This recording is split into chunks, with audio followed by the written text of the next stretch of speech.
enlève tes écouteurs s'il te plaît. Merci.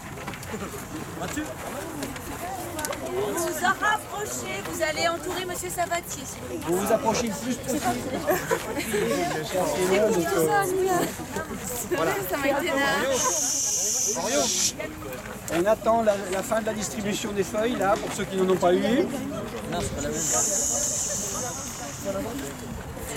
Ça y est.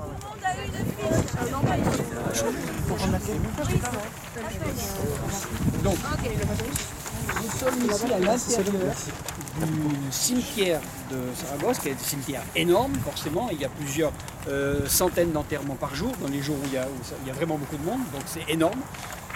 Dans ce cimetière, il y a un parcours qu'on ne va pas faire parce qu'on n'aura pas le temps, de la mémoire historique, qui inclut des monuments franquistes. Il y en a un à l'entrée qui est juste là, quand on ressortira, vous pourrez le regarder, et des monuments qui sont liés à la mémoire des gens qui ont été fusillés par les franquistes. D'accord ? Alors pourquoi on vient là ? Des monuments de ce type-là, il y en a dans beaucoup d'endroits. Celui-ci, il est tout à fait spécial, il est même unique. D'accord ? Pourquoi est-il unique ? Parce que, non pas par sa conception, mais par l'histoire de ce qui s'est passé ici. D'accord ? Donc je vais vous la résumer assez brièvement. Pourquoi c'est unique ? Parce que pour la première fois, en Espagne, on a le témoignage d'un bourreau sur les victimes. Ce qu'on n'a jamais trouvé nulle part. Les bourreaux, les franquistes, les phalangistes, ils ont tué, assassiné, fusillé en grande quantité, sans aucun remords, en tout cas à cette époque-là. D'accord ?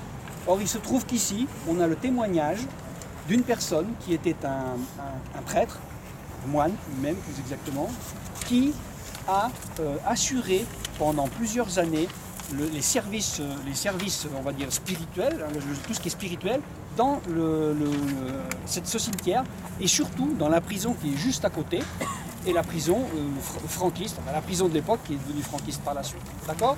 Et cette personne-là a eu tellement de problèmes de conscience qu'elle a écrit un journal. Dans ce journal, elle a consigné au jour le jour tout ce qui se passait. Ce journal, ces 5 cahiers d'écoliers, sont restés pendant 60 ans ou 50 ans non publiés. Donc cette personne, qui s'appelle Gumersindo de Estella, avait dans l'idée de les faire publier à l'étranger. Et il les a envoyés, ces cahiers, en Argentine pour les faire publier dans les années 50, 55, 56. Lorsque le gouvernement de Franco a appris que ces cahiers allaient être publiés, ils ont menacé de rupture diplomatique l'Argentine, qui a refusé de les publier.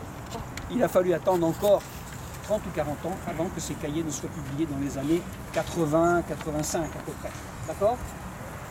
Petit à petit, on a pris conscience de l'importance de ces cahiers et on a mis en place à Saragosse, à Gumersindo de Estella, donc ce moine capucin qui nous a donné un témoignage unique puisqu'il n'existe nulle part ailleurs. D'accord ? Alors, qui était ce moine ? Ce moine était quelqu'un d'assez critique avec ce qui se passait à l'époque. Je vous rappelle, à l'époque, la religion catholique a appuyé à 100% le franquisme, la révolte des généraux, d'accord ? Et donc a béni de tout son pouvoir les gens assassinés, les gens fusillés, etc. Et la lutte contre ce qui était à l'époque appelé les rouges, donc les communistes, les anarchistes, etc. D'accord ? Donc la religion catholique a appuyé un massacre. Et on a très peu de voix, très peu de voix qui ont lutté contre ce massacre. Lui, il a lutté mais d'une manière très discrète parce qu'il savait qu'il ne pouvait pas faire autrement. Donc il était très critique avec ce massacre. D'accord ? Et comme il était très critique, eh bien on l'a puni. Il était navarrais, on l'a exilé à Saragosse et on lui a fait faire un travail très désagréable, c'est-à-dire d'accompagner tous ceux qui allaient être fusillés. D'accord ? Donc c'était sa punition. Il a travaillé ici donc pendant des années et on pense qu'il a accompagné plus de 1700 personnes fusillées. Alors il était critique avec ce qui se passait et il a essayé de sauver le plus possible de gens, puisque dans tous ces gens qui ont été fusillés, ici à peu près 3500, d'accord ? Eh bien, il y avait des gens qui étaient innocents, des gens qui se trouvaient là un peu par hasard, il y avait des gens qui étaient vraiment, qui n'avaient rien à faire avec le conflit, mais ni idéologique, ni politique, ni syndical, mais qui se sont quand même retrouvés dans des prisons où on en emmenait tous les matins devant le mur du cimetière de l'autre côté là-bas pour les fusiller. Donc il en a sauvé pas mal, mais il en a sauvé finalement peu par rapport au nombre des 3500 personnes fusillées ici dans ce cimetière. D'accord? Donc, et comment est-ce qu'il a lutté contre ça? Il a tenu ce journal qui est une pure merveille et qui nous raconte au jour le jour ce qui se passait. D'accord? Par exemple, il a insisté pour sauver des mères qui allaient être fusillées, qui avaient des enfants en bas âge ou des nouveau-nés. D'accord? Il y a des moments où il n'a pas pu le sauver. Par exemple, il n'a pas pu sauver les 2 neveux de Durruti, qui est un grand militaire donc, du côté anarchiste. Il n'a pas pu le sauver. La mère a été fusillée et les enfants ont été pris par des ordres religieux. D'accord? Mais il en a quand même sauvé. On a des témoignages de gens qui ont été sauvés par cet homme. D'accord? Donc, il nous raconte ce qui se passe, ce qui se passait ici. Et je vais vous lire quelques phrases de ce journal qui résument ce qui se passait au cœur de la prison et de son activité d'accompagnement spirituel des gens qui allaient être fusillés. D'accord? Donc, avant l'aube, à 5 h du matin,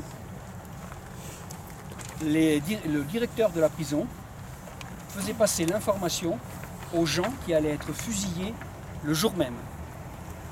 Et l'exécution avait lieu à 6 h.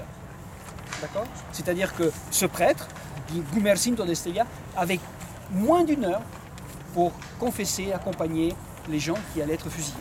D'accord? Donc, on allait, on les mettait dans des camions. Donc la prison n'était pas très loin, il n'y avait que quelques centaines de mètres. On les amenait ici, ce prêtre les accompagnait, il montait dans le camion. Il avait quelques instants avant de monter dans le camion, dans une salle fermée avec tous ceux qui étaient condamnés à mort, pour discuter avec eux, pour recueillir leur dernière volonté, pour les objets personnels parfois. Il arrivait à les remettre à leur famille. Et ils montaient dans le camion, ils arrivaient ici au mur de cimetière, les gens descendaient, et moins d'1 heure après, ils étaient tous fusillés.